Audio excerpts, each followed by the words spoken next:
Center circle is the best position in the game. Let me prove it to you. The fourth circle always spawns within the third circle, so these are the furthest possible fourth circles from the center. This is your rotation in the worst case scenario. This is the best scenario.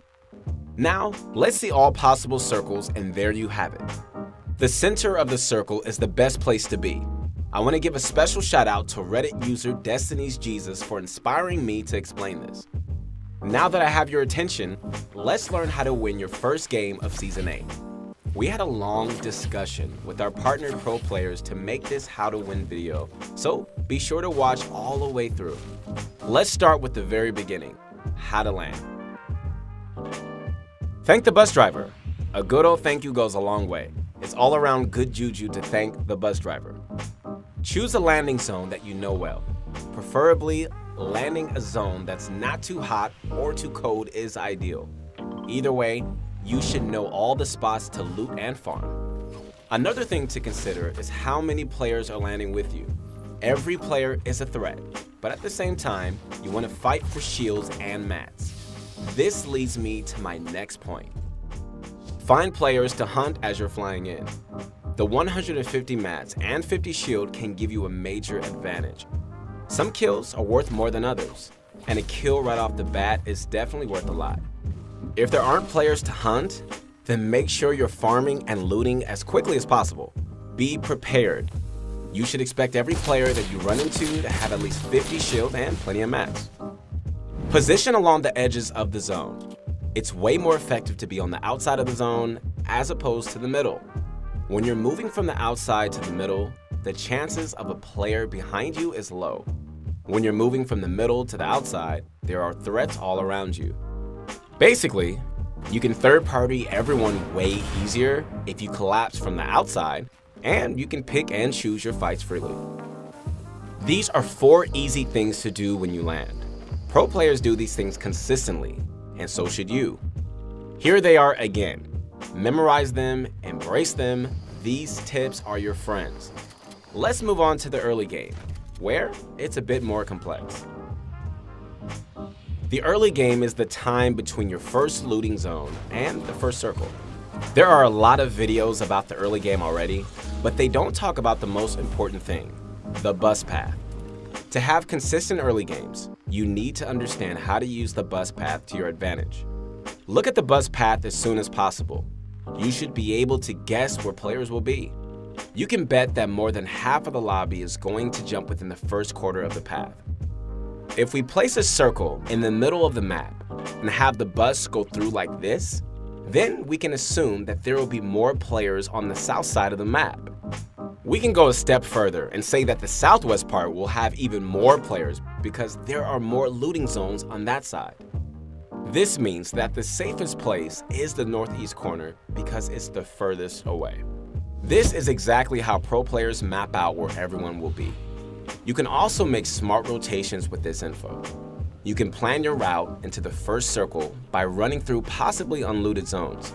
Keep in mind that you might find a fight or two because there is usually at least 1 player per looting zone. If you do get into a fight, then it's likely a 1v1, and you should always be confident in 1v1s. If the circle spawns on top of you, then you can make your way to the edge that will have less players. You might get caught in the rotation, so always be aware of your surroundings.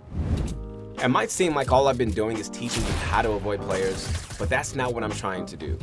I'm teaching you how to path like a pro and set yourself up for a great mid-game. You might not have used the bus path in the past, but start today. Your early games will become way more consistent, and you'll be 1 step closer to winning your first game. Let's consider the mid-game as the second and third circle. This is a really confusing part of the game, and I know a lot of players struggle here. That's why I don't want to overwhelm you. So here's a simple to-do list that will carry you to the end game. Make sure your loadout is complete and your mat count is healthy. You should already be taking smart routes based on what you know about the bus path. If you aren't comfortable taking a fight, then you should still have plenty of time to find loot and farm. Don't run headfirst into a third party. Third partying is different in the mid-game because it's really easy for players to join in.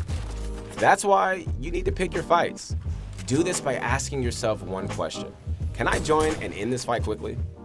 You can measure how long a fight will take based on how much you have to build.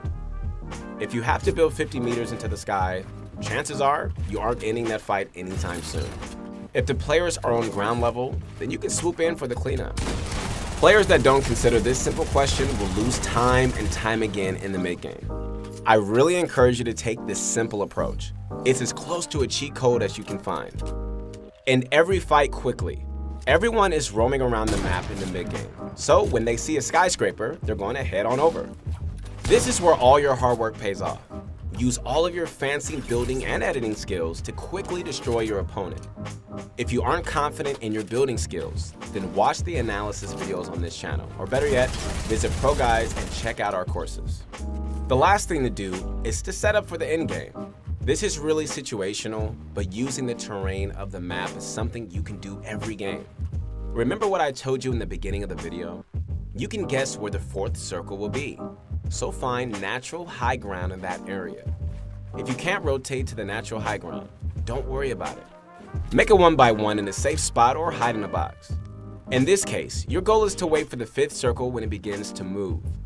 Now, just a reminder, you can use this cone trick to scout. All you have to do is open the edit menu and you can look all around. The most common mid-game mistake is roaming around like a headless chicken. Make every step have a purpose, whether it's to find a fight, scavenge for loot, or farm mats. Also, don't forget to ask yourself the simple third-party question and most importantly, position yourself for the end game. If you follow this to-do list, you'll punch a ticket into the end game more often than not. You know the end game is here when your palms start to sweat and easy edits become really difficult.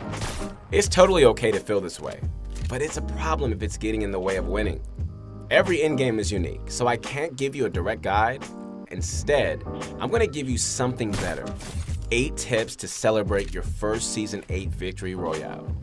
Rotate when everyone else is distracted. When you hear shots, start thinking about rotating. You should always have a rotation plan ready so you can act right when the first shot is fired. You will lose a lot more games if you just sit there and wait. Always keep an eye on your mat count. If you're full mats, then build, build, build. If you die in the end game with a ton of mats, you need to revisit what went wrong. If you're low on mats, then use old build and terrain for cover. One of my favorite things to do is to hide behind already built structures and rotate late when I'm low on mats. It's possible to rotate with low mats. You just have to be a bit creative with your pathing. Go for natural high ground. Mountains and hills are an easy ticket to victory royales. This is something that everyone knows, but no one actually does. Natural high ground is the best in almost every single situation. Remember to fight back. Yes, you need to build, but you also need to fight back. If someone all-ins you, then you better act fast or else you're going to never win. Far too many players default into pencil warriors for no good reason. One thing that helps me is to think that if my opponent can shoot me, then I can shoot them. Always cover yourself when going for chip damage. Peeking out of a 1x1 is a quick way to die. A new trick I've seen is to make a door instead of a window.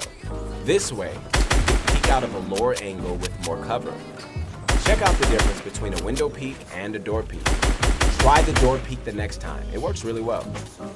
Use your launch pads. Many pro players live and die by launch pad rotations. A good time to use launch pads is when the storm is close to you. If you launch pad too early, then everyone is going to shoot at you. When you wait for the storm to close in, your chances of being shot are much lower since players are rotating. This has been one of the most common ways to rotate since the beginning of competitive Fortnite. Take control of every wall around you. When you're in a tunnel, you need to own every single piece. You want the power to edit and move around whenever you need to. It's even more important to control every building in the middle of a fight. Always break and replace every single piece that isn't yours.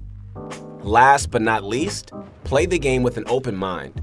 Now, you're not going to win every single endgame. If a player outplays you really badly, then it might be a good idea to watch the rest of the endgame. You can learn new tricks and analyze their gameplay when you're open-minded. You can't learn when you're being salty, So stay humble and go into each game with the goal of learning, and you'll have the first win before you know it. This is exactly how you're going to win your first game of Season 8. If you guys enjoyed the video, go ahead and like the video and subscribe to the channel. We're also really excited to announce that we want to do our next analysis videos on you guys. Send us your replays. We want to see how you guys are doing and how we can help you improve. The instructions are in the comments below. Hey, thanks again guys for watching. I'm Keith Allen Henson, and stay tuned for more videos coming out.